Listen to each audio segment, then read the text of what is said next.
নমস্কার, কাকলিস কুকিং হাবের নতুন আরেকটি ভিডিওতে আপনাদের সবাইকে স্বাগত। আজ আমি চলে এসেছি কাঁকরোলের একটা নতুন ধরনের ভীষণ টেস্টি রেসিপি নিয়ে। এটা আমি নিজের মতো করে বাড়িতে বানাই আর সেটাই আমি আজ আপনাদের সাথে শেয়ার করব। তাহলে চলুন আমার সাথে থেকে রেসিপিটা দেখতে থাকুন।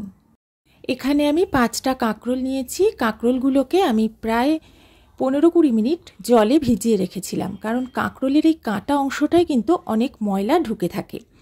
ভিজিয়ে রাখার পরে ভালো করে বেশ কয়েকবার জল পাল্টে পাল্টে ঘষে ঘষে ধুয়ে নিয়েছি, তারপর জল ছড়িয়ে মোটামুটি একটু শুকিয়ে নিয়েছি। এখন এগুলোকে আমি টুকরো করে কেটে নেব। কাঁকরোলগুলো সব টুকরো টুকরো করে কেটে নিয়েছি। কাঁকরোলের গায়ে যে কাঁটা কাঁটা অংশ থাকে আমি কিন্তু সেটা বাদ দেইনি। আপনারা চাইলে ওপর থেকে হালকা করে একটু ছুরি দিয়ে চেঁচে ফেলে দিতে পারেন, তবে পুরো কিন্তু খোসা ছাড়ানোর মতো ছাড়িয়ে ফেলবেন না। এটা থাকলেই খেতে ভালো লাগে। আর কিছু কিছু কাঁকরোলের মধ্যে দেখবেন শক্ত শক্ত দানা হয়ে যায়, সেই শক্ত দানাগুলো যদি থাকে সেগুলো একটু বাদ দিয়ে দেবেন। এখন গ্যাসে একটা কড়া বসিয়ে দিয়েছি। কড়াতে আমি দিয়ে দিলাম নারকেল কোড়া। 1 টেবিল চামচের একটু বেশি নারকেল কোড়া নিয়েছি, আর নিলাম 5-6টা কাজু বাদাম। কড়াটা হালকা গরম হওয়ার পরে আমি এটা কড়াতে দিয়েছি। এখন এই শুকনো কড়াতে নারকেল কোড়া আর কাজু বাদামটা আমি নেড়েচেড়ে ভেজে নিচ্ছি। এটা বেশ ঝরঝরে হয়ে যাবে আর এর ময়েশ্চারটা চলে যাবে, সেই অবস্থা পর্যন্ত এটাকে ভেজে নিলাম। দেখুন সুন্দরভাবে এটা ঝরঝরে হয়ে গেছে। এটা কিন্তু আর ভাজবো না, আর ভাজলে এটা বেশি লাল হয়ে যাবে, এটা বেশি লাল করা যাবে না। এখন গ্যাসের ফ্লেমটা অফ করে দিয়ে এটা অন্য একটা পাত্রে নামিয়ে নেব। এখন এর মধ্যে আমি কিছু মশলা অ্যাড করব। প্রথমে আমি দিচ্ছি 1/4 চা চামচ হলুদ গুঁড়ো, দিচ্ছি 1/4 চা চামচ কাশ্মীরি লঙ্কার গুঁড়ো।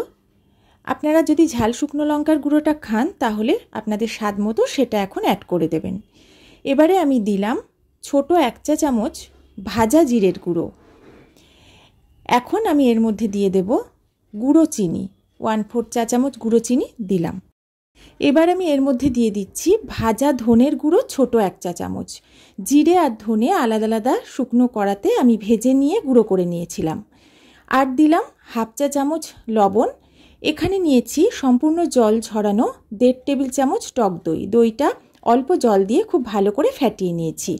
এই দইটা সম্পূর্ণটাই আমি এর মধ্যে অ্যাড করে দেব। আপনারা চাইলে দইয়ের মধ্যে লবণ আর চিনি মিশিয়ে একেবারে ফ্যাটিয়ে এর মধ্যে দিয়ে দিতে পারেন। এখন আমি এই মশলা টক দই সব কাঁকরোলের সাথে খুব ভালো করে মেখে নেব।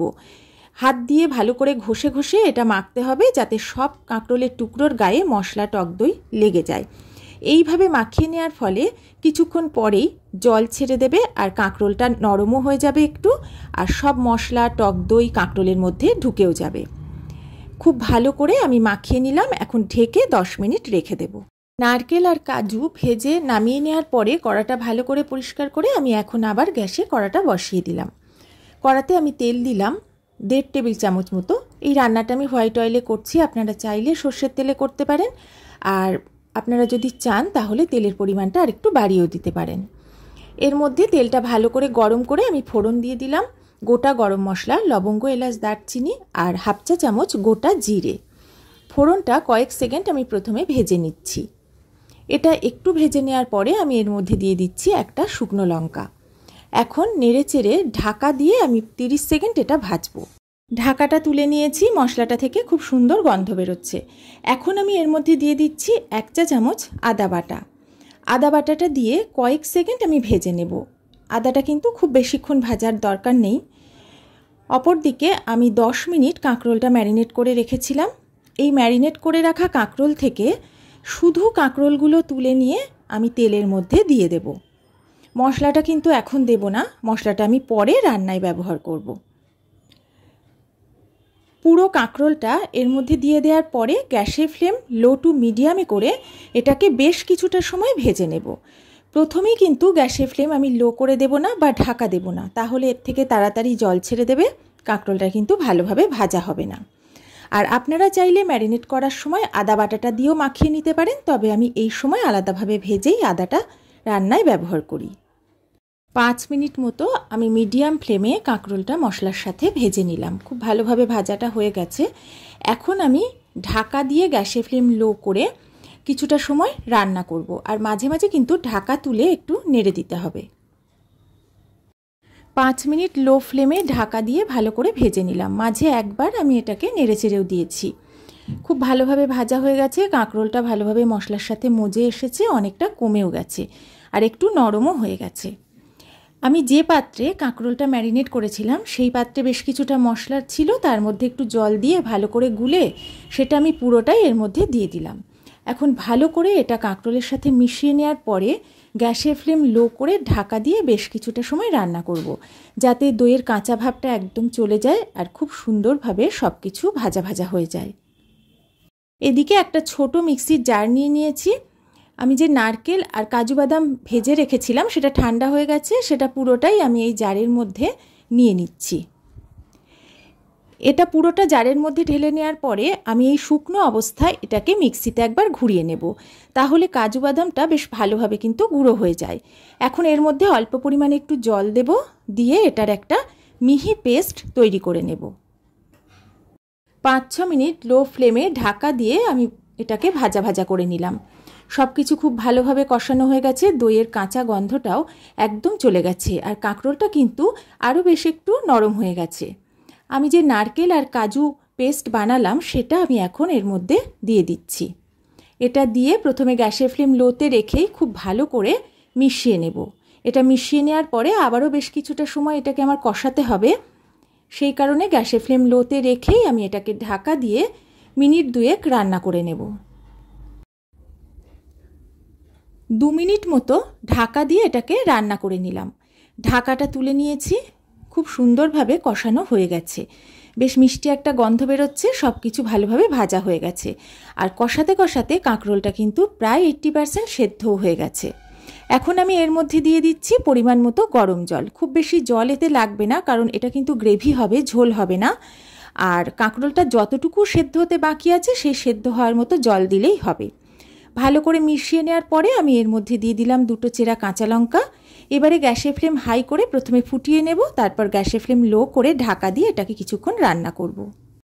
গ্যাসের ফ্লেমটা লো করে দিয়ে আমি 2 মিনিট মতো ফুটিয়ে নিয়েছি। এখন গ্যাসের ফ্লেমটা একটু হাই করে দিয়েছি। এর মধ্যে আমি দিয়ে দিলাম আরও একটু লবণ স্বাদ মতো, আর দিলাম 1 চা চামচের একটু বেশি চিনি। লবণ আর চিনিটা ভালো করে এর মধ্যে মিশিয়ে নিচ্ছি। আপনারা অবশ্যই আপনাদের স্বাদ মতো লবণ, মিষ্টি আর ঝালটা দেবেন। এখন আমি গ্যাসের ফ্লেম লো করে একটু দেখে নিচ্ছি এটা সেদ্ধ হয়েছে কিনা। এটা কিন্তু একদম সেদ্ধ হয়ে গেছে, তবে এটা খাওয়ার সময় একটু মুখে কচকচে ভাবটা লাগলে ভালো লাগে, সেভাবেই এটা সেদ্ধ করেছি। এখন যেহেতু গ্রেভিটা একটু বেশি আছে, তাই গ্যাসের ফ্লেমটা লো করে দিয়ে ঢাকা দিয়ে আরও কিছুক্ষণ একটু রান্না করব, যাতে গ্রেভিটা আরও একটু কমে আসে। মিনিট 2 ঢেকে লো ফ্লেমে রান্না করার পরে ঢাকাটা তুলে নিয়েছি, গ্রেভিটা কিন্তু অনেকটাই কমে এসেছে। এখন আমি এর মধ্যে দিয়ে দিলাম 1/2 চা চামচ গরম মশলার গুঁড়ো। এটা দিয়ে ভালো করে মিশিয়ে নিচ্ছি। এই রান্নাতে এই পরিমাণ গ্রেভি থাকলেই কিন্তু খেতে ভালো লাগবে। এখানে আমি নিয়েছি 1 টেবিল চামচ ফ্রেশ ক্রিম, সেটা আমি এর মধ্যে দিয়ে দিলাম। গ্যাসের ফ্লেম লো করে এটা ভালো করে মিশিয়ে নিচ্ছি। যেহেতু এটা মালাই কাঁকরোল, তাই ফ্রেশ ক্রিমটা কিন্তু শেষে দিতেই হবে। এটা যদি বাড়িতে অ্যাভেলেবেল না থাকে, তাহলে দুধের সর থাকলে সেটা মিক্সিতে পেস্ট করে নিয়ে বা হাতে একটু বিট করে নিয়ে এতে দিতে পারেন, তাহলেও কিন্তু খেতে ভীষণ ভালো লাগবে। এটা ভালো করে মিশিয়ে নেওয়ার পরে মিনিট খানেক লো ফ্লেমে একটু ঢাকা দিয়ে রেখে দেব। এই রেসিপিটা একটু মিষ্টি মিষ্টি হলেই খেতে ভালো লাগে। মিনিট খানেক পরে আমি ঢাকাটা তুলে নিলাম। রান্নাটা কিন্তু আমার একদম কমপ্লিট, খুব সুন্দর গন্ধ বেরোচ্ছে আর এটা খেতে কিন্তু অসাধারণ লাগে।